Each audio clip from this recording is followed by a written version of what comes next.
Ini undang-undang, ini ada Alkitab. Pegang Alkitab aja dulu. Amin. Karena undang-undang ini tidak akan bertentangan dengan Alkitab. Pegang aja Alkitab. Pasti bisa berhasil dalam pekerjaan. Nah. Kan kita, kalau Yesus beserta kita. Jadi nggak ada musuh tuh. Rata aja Pak. Ya. Asal kita bersama Tuhan Yesus, semua pasti berhasil. Nggak ada mudah-mudahan, tidak ada kiranya. Amin. Tapi pasti berhasil.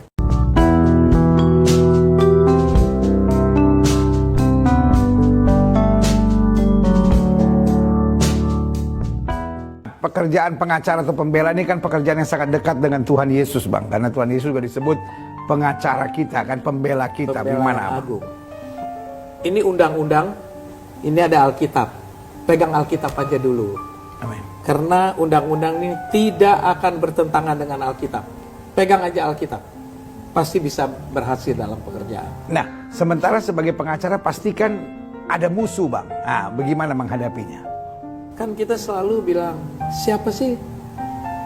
Siapa lawan kita kalau Yesus beserta kita? Jadi nggak ada musuh tuh. Rata aja Pak. Ya. Asal kita bersama Tuhan Yesus, semua pasti berhasil. Nggak ada mudah-mudahan, tidak ada kiranya. Amin. Tapi pasti berhasil. Tapi kan pengacara kadang-kala dia ganggu hati kita, Bang. Maksudnya dia bikin apa itu namanya fitnah lah, dia bikin gerakan-gerakan di belakang kita. Gimana? Yang sulit itu waktu kita terjun di dalam dunia peradilan itu, sometimes itu bertentangan. Saya bukan teolog, tidak belajar teologi ya, bukan teolog, tapi berdasarkan pengalaman. Ya. Jadi kalau tidak selalu harus hitam putih dalam pekerjaan, ada gray area. Ya. Lalu gimana kita memilihnya? Pegang firman aja. Apa yang kita lakukan itu menyenangkan Tuhan nggak? Gampang kok. Kalau saya bela cara begini, Tuhan senang nggak? Kalau saya bela cara begini, Tuhan senang nggak? Itu aja kok pegangannya. Kalau nggak kita pusing sendiri. Iya. Tapi kalau abang menang di pengadilan kan berarti ada yang dikalahkan. Dan yang dikalahkan itu kan yang biasanya akan marah, akan tersinggung. Karena dia merasa, oh saya bener kok, dia curang kan biasanya kan gitu kan. Orang kalau kalah ujungnya berteriak curang. Menurut abang gimana? Saya tidak terlalu peduli Pak, karena saya begini. Selalu saya bilang sama lawyers kita, yang harus kita bertanggung jawab bukan hanya pada pekerjaan dan pada klien. Di atas itu semua kita bertanggung jawab pada Tuhan. Amin. Secara profesional kita harus bertanggung jawab. Tapi bagaimana waktu Tuhan tanya, apakah engkau bekerja sesuai dengan firman? Amin. Itu aja. Jadi nggak ada yang berat-beratnya tuh, enteng-enteng aja. Pak Hotma kan pasti sudah disebut pengacara yang papan atas di bangsa ini. Kok sempet-sempetnya mau urusin LBH? Apa latar belakangnya ini, Bang? Waktu para murid tanya, siapa penghuni surga? Salah satunya, siapa yang menengok aku di penjara? Jadi kita LBH ini selalu memberikan penerangan ke dalam tahanan-tahanan, ke penjara-penjara, dan mengajak siapa yang teraniaya secara hukum, yang tidak mampu bayar, mari kami bantu. Iya. Jadi dasarnya adalah firman juga. Kalau kamu menengok aku di penjara, kaulah penghuni surga. Apa yang menggerakkan abang untuk membangun LBH ini? Karena kan banyak orang bilang, saya juga udah banyak kerjaan, ngapain lagi tambahin kerjaan yang gak ada duitnya lagi. Orang sekarang kan apa-apa, gak ada duitnya buat apa gitu. Saya tahu betul langkah kita itu diatur Tuhan. Amin. Waktu saya selesai sekolah, saya tidak melamar kemana-mana, saya melamar ke LBH-nya Adnan Buyung Nasution. 3 tahun di situ, kemudian saya keluar bikin kantor profesional. Kemudian ngebantuin orang susah nggak bayar. Teman-teman bilang, nih kalau begini nanti nggak beres kantor kita profesionalnya. Ya udah buka aja LBH, ya kita buka lah LBH. Pertanyaannya, kenapa kita menaruh hati pada orang-orang susah itu? Karena kita tahu betapa sulitnya orang miskin memperoleh keadilan. Itu aja. Tuhan menuntut dari kita kebenaran dan keadilan. Itu yang paling sulit. Coba rasakan kalau kita diperlakukan tidak adil. Bagaimana sakitnya? Bagaimana orang di bawah itu? Nah tapi kan ada banyak orang yang bilang, ya tapi kalau apa-apa nggak ada duitnya bagaimana bisa berjalan satu organisasi? Bagaimana, Bang?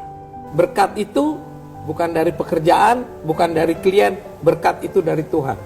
17 tahun, Jakarta, Semarang, Batam, Solo, Tuhan jaga. Bukan cuma di biaya yang dipenuhi, lawyer-lawyer muda silih berganti datang membela di sini. Dalam menghadapi kasus-kasus, apa yang paling berat buat abang selama ini? Buat saya, semua perkara tidak ada yang berat, enteng-enteng aja tuh. Saya suka ditanya orang, mana perkara yang berat? Semua sama. Orang kehilangan 100 meter dengan orang kehilangan 10 hektar, beratnya sama. Jadi kita lakukan itu bukan karena perkaranya, karena kita mau menolong problem orang itu. Ada pesan yang saya selalu sampaikan sama banyak orang. Kenapa pilih kita? Bagaimana kamu caranya memilih pengacara? Ya.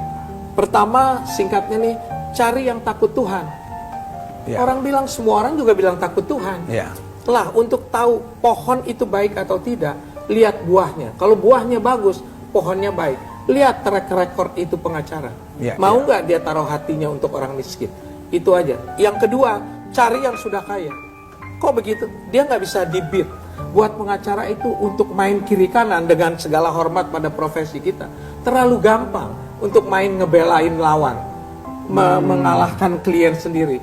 Makanya cari satu takut Tuhan, dua yang sudah rada kaya. Nggak bisa disogok sama lawan. Iya, luar biasa. Nah, tetapi kan abang urusin masalah orang kan. Kadangkala kalau kita nggak kuat-kuat amat, masalah orang jadi masalah kita. Nah, bagaimana itu abang mengatasinya? Dulu, tahun-tahun pertama, mohon maaf Pak Pendeta, saya sudah 40 tahun jadi advokat. Udah terlalu banyak dosa dan kebaikan kita. Jadi apa ini? Kalau ada yang berat, serahkan pada Tuhan. Percaya Pak, doa itu luar biasa. Amin. Dulu saya kalau dapat perkara pergi ke sana, pergi ngurus gini. Waktu saya bilang, Tuhan gua pusing nih. Saya serahkan sama Tuhan. Langsung jalannya beres. Lalu pertanyaan saya, kenapa nggak dari mula saya serahkan sama Tuhan? Jadi seperti Tuhan kasih hikmat untuk langkah-langkah. Serahkan khawatirmu pada Tuhan. Dia akan memberikan hikmat. Kita berjalan dan akan beres.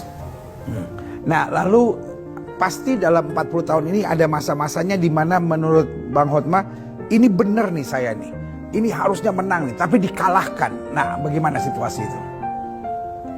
Kita kan bela orang kecil nih. Ya. Polisi bilang maling, jaksa bilang maling, pengadilan negeri, pengadilan tinggi, Mahkamah Agung bilang maling. Mau kita bakar itu institusi kan nggak bisa. Serahkan aja sama Tuhan. Ada bahasanya, be a good loser. Jadilah pecundang yang baik. Kalau kita bersama Tuhan, nyatanya masih begitu, serahkan pada Tuhan. Yang penting sudah berjuang. Be a good loser juga. Terima kekalahan lah. Luar biasa. Abang, ini kan persoalan yang juga agak berat buat para pengacara. Terbiasa berdebat. Nah, bagaimana dalam keluarga khususnya sama istri? Jangan-jangan kita lihat istri sama seperti kayak pengacara lawan atau seperti jaksa kita debat. Dan bagaimana ini Bang? Kalau saya nih, sabar aja, tinggalkan kemarahan. Nah, makanya tadi saya bertanya, kita bisa sabar, bisa tinggalkan kemarahan, enggak ngomel-ngomel, tapi harus ikhlas. Kalau enggak makan hati nih, bisa stres kita. Jadi haruslah seperti Tuhan bilang, seperti Pak Pendeta bilang, kita bersimpuh aja sama Tuhan. Jadi kalau nanti kita sudah kelihatannya udah nggak bisa lagi nih, istri bilang A, kita bilang B maunya. Duduk di mesbah, berdoa sama Tuhan, serahkan sama Tuhan. Nanti luar biasa. Berulang kali saya bilang sama teman-teman pengacara yang muda-muda ini, jangan main-main dengan hubungan kamu dengan Tuhan, dan jangan anggap enteng doa itu. Mulailah segala sesuatu dengan doa. Karena kalau di pengadilan ada jaksa, ada pengacara, masih ada hakim.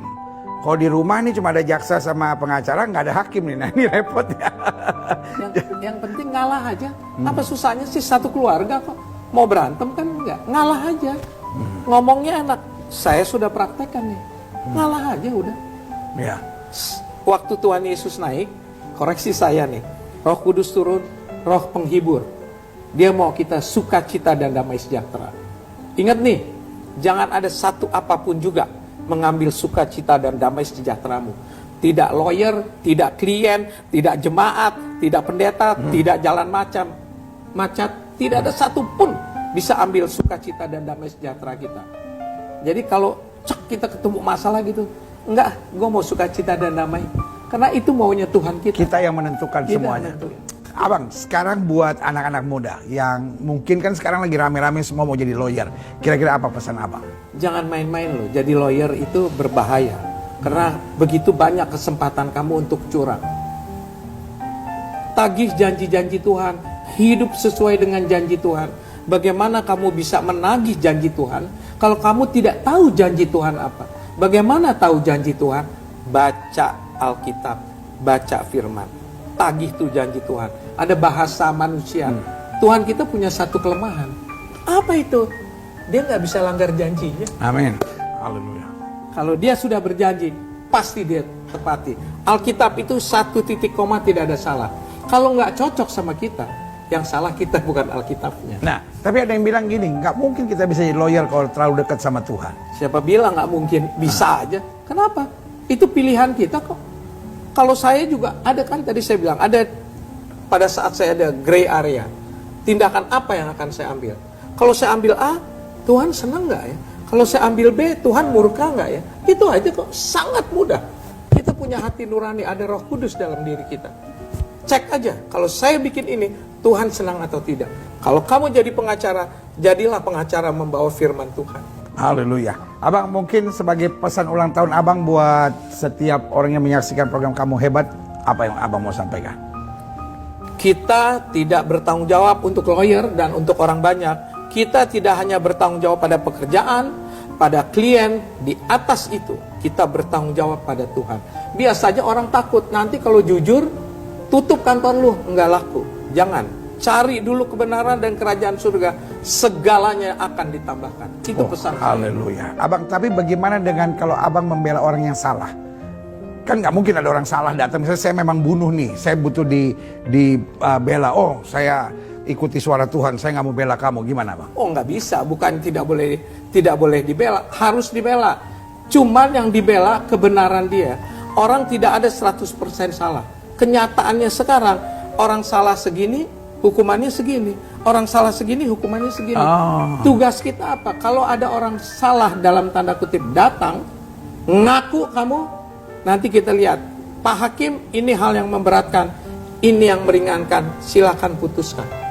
Jadi jangan kita bela mati-matian, nanti pemerkosa pembunuh jalan-jalan di luar, dia bayar kita, bebas karena kita. Saya tidak mau. Kita bertanggung jawab pada Tuhan. Jadi kalau memang dia salah, dibela dalam kesalahannya. Kan ada hal-hal yang meringankannya. Itu yang ditunjukkan sama hakim. Ini loh kenapa dia sampai membunuh. Kenapa dia sampai begini. Kan ada alasannya. Kamu hebat, tetap setia, tetap andalkan Tuhan, damai sukacita, dan bertanggung jawablah.